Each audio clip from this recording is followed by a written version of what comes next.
नमस्कार, NDTV India देख रहे हैं आप। मोहताबिश हुसैन और हमारी इस खास पेशकश सिटी एक्सप्रेस में आपका स्वागत है। राजधानी दिल्ली से आपके लिए खास शो लेकर हम हाजिर हैं और इस शो में सबसे पहले हम बात करेंगे टोक्यो के हीरो के बारे में। जी हाँ, नीरज चोपड़ा, जिन्होंने गोल्ड मेडल भारत को जिताया। और ओलंपिक की बात करें तो बहुत शानदार ही ओलंपिक रहा, लेकिन नीरज चोपड़ा के गोल्ड जीतते ही पूरा देश जो है वो खुशी से झूम उठा। आज सुबह जब नीरज अपने साथी एथलीट से मिलने के लिए पहुंचे तो वहां पर भी शानदार तरीके से उनका स्वागत हुआ, तालियां बजाकर और गले मिलकर उनको वहां पर बधाई दी गई। नीरज चोपड़ा ने ये gold medal flying Sikh Milkha Singh को समर्पित किया है। एनडीटीवी से उन्होंने कहा कि उनके ऊपर किसी तरह का दबाव नहीं था। साथ ही उन्होंने कहा कि अगले साल होने वाले वर्ल्ड चैंपियनशिप में वो अपना पूरा दमखम लगा देंगे। नीरज चोपड़ा ने जैवलिन थ्रो से भारतीय खेल प्रेमियों को एक ख्वाबों की दुनिया में ले गए हैं और अब भी यकीन करना मुश्किल होता है कि भारत को 125 साल के इतिहास में पहला एथलेटिक्स का गोल्ड मिला है। नीरज इस वक्त हमारे साथ हैं, बहुत बड़ी कामयाबी है। नीरज, हम चाहेंगे आपके बारे में काफी लोग अब जानते हैं, वो जो 2 थ्रो था उसका सफर हम लोगों को करवाएं। किस माइंडसेट से आप जा रहे थे, क्या सोचा, क्या प्लानिंग की, खासकर वो जो 85 से ज्यादा का थ्रो था और पूरे सीजन में जबकि आपका वैसा थ्रो आ नहीं रहा था, ये उस दोनों थ्रो का हमें सफर करवाएं। सर, वही था कि शुरू से ये था कि मन में कि पहले थ्रो से ही कंपटीशन उठा के चलना है और पहले थ्रो में अपना पूरा 100% दे देना है, ताकि थोड़ा सा एक दूसरे एथलीट पे इफेक्ट पड़ता है। तो मैंने पूरा अपना 100% दिया पहले थ्रो से ही और वो थ्रो भी काफी ठीक थी। तो पहले से ही दिमाग में ही था कि हाँ, फर्स्ट थ्रो से ही अच्छा करके चलना है और फर्स्ट सेकंड थ्रो काफी बढ़िया थे। तो उसके बाद मुझे लगा कि आज पर्सनल बेस्ट हो सकता है और मैंने अपना फिर पूरा जोर भी लगाया, लेकिन कुछ ना कुछ टेक्निकली कुछ दिक्कत रही होंगी शायद, पर मैंने अपनी तरफ से अपना 100% देने की कोशिश की। पर पर्सनल बेस्ट नहीं भी हुई तो कोई बात नहीं, लेकिन हाँ, आज अपने पास गोल्ड है तो इस बात की काफी खुशी है। बिल्कुल, वो जैसे एक थ्रो आपने कर लिया पहला और उसके बाद दूसरा थ्रो, उसके बीच में जाके आपने पहले भी प्लान किया था कोच के साथ कि जो पहला थ्रो है वो पूरे दम से लगाना है और फिर अगर होता है तो जैसे आप जैवलिन में प्लान करते हैं कि दूसरे तीसरे थ्रो में जाके फिर चौथे पांचवें में आप फिर से दम लगाते हैं, ये सारा प्लानिंग का हिस्सा था? क्योंकि जो आम दर्शक है वो ये समझते हैं कि जैवलिन उठाया और फेंक दिया, वैसी बात नहीं है, टोटल प्लान का हिस्सा है। मैं ये दर्शकों को समझाना चाह रहा हूँ। नीरज, नहीं, मतलब मैंने तो अपना हर थ्रो में बेस्ट देने की कोशिश की, लेकिन मतलब हाँ, है तो काफी इजी, उठाया और फेंक दिया, लेकिन जब उसको फेंकते हैं तब पता चलता है कि हाँ, सच में क्या चीज है और कितनी मेहनत इसके लिए लगती है। और जरूरी नहीं है कि आपने मेहनत भी की है और सब कुछ किया है फिर भी आपका अच्छा रिजल्ट रहेगा। अगर थोड़ा सा भी टेक्निक में प्रॉब्लम आ गई है तो पूरा कितनी पावर लगा लो तो वो डिस्टेंस कवर नहीं होगा। तो ऐसा ही मेरे साथ हुआ 2-3 थ्रोज में कि मैं अपनी बेस्ट करने के चक्कर में मैंने स्पीड भी बढ़ाई और मैंने अपना पूरा 100% दिया, लेकिन थोड़ा सा वो टेक्निक में प्रॉब्लम होने से वो डिस्टेंस कम हो गया। तो मतलब वही है कि इजी लगता है देखने में, लेकिन हाँ, काफी बिल्कुल हार्ड है। नीरज, आपके कैमराडरी की काफी चर्चा हो रही है, काफी सोशल मीडिया पे लोग आपकी तारीफ कर रहे हैं, आप जो अपने कॉम्पिटिटर हैं उनकी हौसला अफजाई कर रहे हैं। नदीम इरशाद ने आपको अपना आइडल बोला है। जो खेलों की जो बाउंड्री होती है वो इन सब से आगे की होती है और हम लोग जानते हैं कई सारे जो मौजूदा खिलाड़ी हैं, हिमा दास, तेजस्विन शंकर, ये सारे आपको बहुत कम उम्र से आपको रोल मॉडल मानते हैं। ये कैमराडरी कहाँ से आई? क्या आप फैमिली, आपकी ज्वाइंट फैमिली है, वहां शेयरिंग सीखते हैं, ये सारा उसका एक तरह से असर था आपकी अपब्रिंगिंग से, लगता है ये?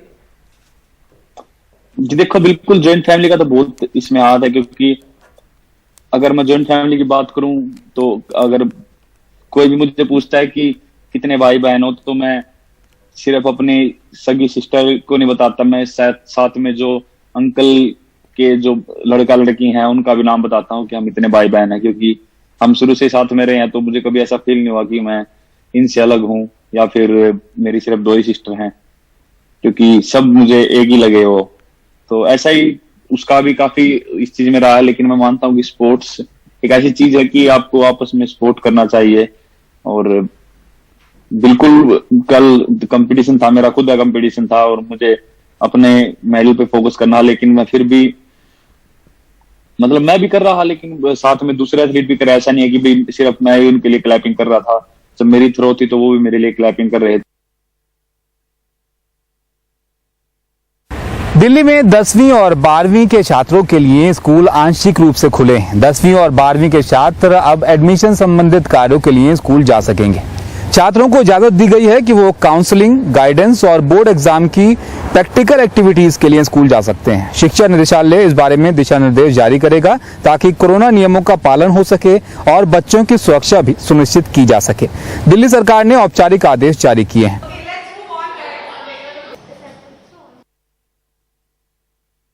देश के कई राज्यों में स्कूल खुल चुके हैं या स्कूल खोलने का ऐलान हो चुका है। ऐसे में दिल्ली, जहां पर कोरोना अपने निम्नतम स्तर पर है, यहां पर क्या स्कूल खुलेंगे, ये सवाल लगातार पूछा जा रहा था। अब दिल्ली सरकार ने इसका जवाब दे दिया है।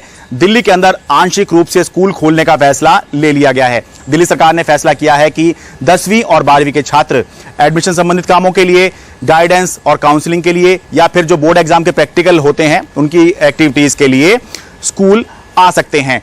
जो डायरेक्टरेट ऑफ एजुकेशन है उसको ये कहा गया है कि कोरोना नियमों का उल्लंघन ना हो और बच्चों की जो सेफ्टी है वो भी सुनिश्चित की जा सके, इसके लिए वो एक दिशा निर्देश जारी करेंगे। जब ये दिशा निर्देश आ जाएंगे तब 10वीं और 12वीं के छात्र स्कूल जा सकेंगे। ध्यान रहे कि ये रेगुलर स्कूल नहीं खुल रहे हैं, लेकिन स्कूल खुलने की दिशा में ये पहला कदम है। जो रेगुलर स्कूल खुलने की बात है उसमें यह है कि दिल्ली सरकार ने फैसला किया है पहले ही कि दिल्ली के अंदर किस तरह से स्कूल खोले जाएं, क्या उसके स्टैंडर्ड ऑपरेटिंग प्रोसीजर होने चाहिए। इसके लिए एक कमेटी बनाई गई जिसमें कि स्वास्थ्य और शिक्षा विभाग के लोग जो हैं, एक्सपर्ट हैं, वो लोग इसके अंदर शामिल हैं और वो एक बाकायदा एसओपी बनाएंगे, प्लान बनाएंगे और बताएंगे कि दिल्ली के अंदर जो स्कूल हैं वो किस तरह से खोले जाएं, क्या उसका तरीका होना चाहिए, क्या 50% बुलाए जाएं बच्चे, किस तरह से ये सब होना चाहिए, ये सब वो बताएंगे। लेकिन जब तक कि वो बताएंगे उससे पहले अब दिल्ली सरकार ने एक तरह से इशारा कर दिया है कि अब वो स्कूल खोलने की तरफ बढ़ रही है और ये जो 10वीं और 12वीं के लिए कहा गया है कि आप प्रैक्टिकल संबंधित कामों के लिए या गाइडेंस के लिए स्कूल आ सकते हैं, एडमिशन संबंधित कामों के लिए स्कूल आ सकते हैं, ये इसकी शुरुआत भर है। और अब जो है अगर यही हालात बने रहे तो दिल्ली के अंदर जल्द ही स्कूल नियमित रूप से भी हम खुलते हुए देख सकते हैं। दिल्ली सरकार के आदेश में कहा गया है कि दिल्ली में अब सभी साप्ताहिक बाजार खोले जाएंगे, लेकिन कोई भी अनाधिकृत साप्ताहिक बाजार नहीं खुलेगा। अभी तक दिल्ली सरकार ने एक म्युनिसिपल जोन में रोजाना केवल एक साप्ताहिक बाजार खोलने की इजाजत दी थी। उसमें भी 50% वेंडर्स ही होने की शर्त थी, लेकिन अब केवल अधिकृत साप्ताहिक बाजारों के लिए सभी लिमिट हटा ली गई है। 15 अगस्त से मुंबई में लोकल की शुरुआत की जाएगी। पहले फेज में वो लोग जिन्होंने वैक्सीन की दोनों डोज ले ली हैं और दोनों डोज लिए हुए जिन्हें 14 दिन का वक्त हो चुका है, वो लोकल में सफर कर पाएंगे। मुख्यमंत्री उद्धव ठाकरे ने कहा है कि हमने एक ऐप की शुरुआत की है जिसमें आपको बताना है कि हमने दोनों वैक्सीन ली हैं और ये उसकी जानकारी है। उसके अनुसार पास दिया जाएगा। जिनके पास फोन नहीं है उनके लिए कार्यालय में इसकी व्यवस्था की गई है। महाराष्ट्र के मुख्यमंत्री उद्धव ठाकरे ने रविवार के दिन राज्य की जनता को संबोधित किया। उसमें कई सारी चीजें कही जिससे लोगों को राहत मिल सकी है। सबसे पहले अगर बात मुंबई की करें तो मुंबई करों के लिए एक राहत की खबर यह है कि 15 अगस्त से मुंबई में जो लोकल है वो आम आदमी के लिए खोली जा रही है। हालांकि इसे कई फेजेस में शुरू किया जा रहा है, यानी 15 अगस्त से जब ये खुलेंगी तब वो लोग जिन्होंने कोरोना के जो वैक्सीन है उसके दोनों डोजेस ले चुके हैं और दूसरा डोज लेने के बाद उन्हें 14 दिन या उससे ज्यादा का समय हो चुका है, वो लोकल से सफर कर सकते हैं। इसके लिए सरकार ने एक ऐप जारी किया है और साथ ही साथ जो सरकारी कार्यालय हैं वहां पर भी आपको पासेस दिए जाएंगे। एक QR कोड होगा जिसके जरिए आप लोकल से सफर कर सकते हैं। उद्धव ठाकरे ने इसके अलावा और भी कई सारे ऐलान किए हैं और ये लेकिन जो ऐलान है वो सबसे बड़ा ऐलान है, क्योंकि कई समय से इसकी मांग मुंबईकर कर रहे थे। पिछले कई दिनों से उनके घंटों बर्बाद होते थे जब वो बसों से सफर करते थे, उसमें काफी समय लग जाता था। तो ऐसे में इस ऐलान से लाखों लोगों को फायदा होगा। पूरे महाराष्ट्र की अगर बात करें तो 1,18,46,107 ऐसे लोग हैं जिन्होंने कोरोना से जिसके जो वैक्सीन है उसकी दोनों डोजेस ले चुके हैं। यानी इसमें ऐसे लाखों लोग हैं जो मुंबई में रहते हैं, जो हर रोज लोकल से सफर करना चाहते हैं, जो अब तक नहीं कर पा रहे थे, वो अब सफर कर सकते हैं। हालांकि इसके साथ ही और भी कई सारी चीजें कही गई। मसलन के तौर पर सोमवार को एक टास्क फोर्स की बैठक है जिसमें यह तय किया जाएगा कि चाहे वो धार्मिक स्थल हो, मॉल्स हो, होटल्स हो, रेस्टोरेंट्स हो, इसे कैसे खोला जाए, कितने समय के लिए खोला जाए।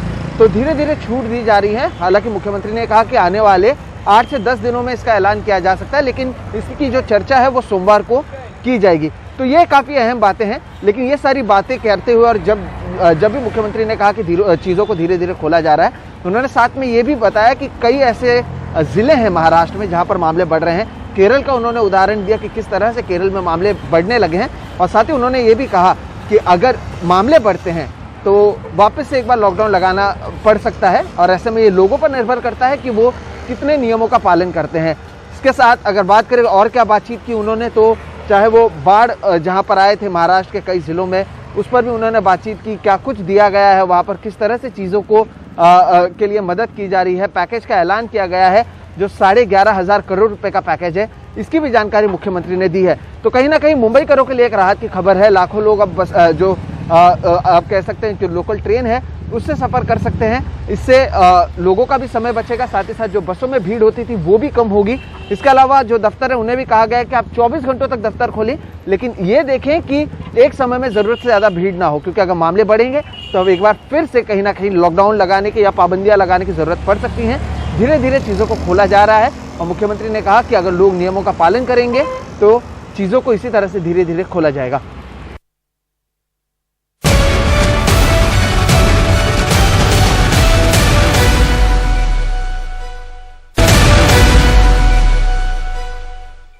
कोविड टीकाकरण का प्रमाण पत्र अब व्हाट्सएप के माध्यम से कुछ ही सेकंडों में हासिल किया जा सकता है। केंद्रीय स्वास्थ्य मंत्रालय ने ये जानकारी दी है। स्वास्थ्य मंत्री मनसुख मंडाविया के कार्यालय ने कहा है कि जो कोई भी अपना टीकाकरण प्रमाण पत्र डाउनलोड करना चाहता है वो एक नंबर पर एक व्हाट्सएप संदेश भेज सकता है और एक ही बार प्रमाण पत्र प्राप्त कर सकता है। स्वास्थ्य मंत्री के कार्यालय ने ट्वीट किया है कि टेक्नोलॉजी का उपयोग करके आम आदमी के जीवन में क्रांतिकारी बदलाव। अब माईगॉव कोरोना हेल्प डेस्क के माध्यम से कोविड-19 टीकाकरण प्रमाण पत्र 3 आसान चरणों में प्राप्त करें। इसके लिए आपको संपर्क करना होगा 9013151515 पर। इस पर व्हाट्सएप आपको करना होगा कोविड सर्टिफिकेट, और OTP दर्ज करने के बाद 1 सेकंड में अपना प्रमाण पत्र आप प्राप्त कर सकते हैं। आतंकी फंडिंग मामले में NIA ने आज जम्मू कश्मीर में छापेमारी की। 45 जगहों पर यह छापेमारी की गई। इससे पहले भी NIA इस मामले में छापेमारी कर चुकी है। 10 जुलाई को इसी मामले में 6 लोगों को गिरफ्तार किया गया था। जम्मू कश्मीर में नेशनल इन्वेस्टिगेशन एजेंसी की सबसे बड़ी कार्रवाई। रविवार सुबह से ही NIA की अलग अलग टीमों ने 14 जिलों में 56 ठिकानों पर छापे मारे। ये सभी छापे प्रतिबंधित जमाते इस्लामी के ठिकानों पर डाले गए। NIA का दावा है कि जमाते इस्लामी सामाजिक कल्याण के नाम पर चंदा जमा कर रहा था और उस पैसे का इस्तेमाल हिंसक और देश विरोधी गतिविधियों के लिए किया जा रहा था। NIA के मुताबिक जमाते इस्लामी द्वारा जुटाए गए पैसे हिजबुल मुजाहिदीन और लश्कर ए तैयबा जैसे प्रतिबंधित आतंकवादी संगठनों को पहुंचाए जा रहे थे। इसके लिए जमाते इस्लामी का एक संगठित गिरोह काम कर रहा था। जम्मू कश्मीर में आतंकवाद और अलगाववाद से जुड़े अधिकतर मामलों की जांच NIA के हाथों में है। जमाते इस्लामी जम्मू कश्मीर का सबसे बड़ा सामाजिक धार्मिक संगठन है और 2019 में अलगाववादी गतिविधियों में हाथ होने के आरोप में इस पर पाबंदी लगा दी गई थी। NIA का दावा है कि उसके ताजा छापों में आरोपियों के ठिकानों से ऐसे कई दस्तावेज और इलेक्ट्रॉनिक डिवाइस बरामद हुई है जो उसकी भूमिका पर गंभीर सवाल खड़े करती है। श्रीनगर से नजीर मसूदी की रिपोर्ट, NDTV इंडिया। तो इसी के साथ आज के सिटी एक्सप्रेस में फिलहाल इतना ही। इसी तरह ये खास पेशकश आपके लिए लेकर हम हाजिर होते रहेंगे। फिलहाल देश दुनिया की तमाम खबरों के लिए आप देखते रहिए NDTV इंडिया। नमस्कार।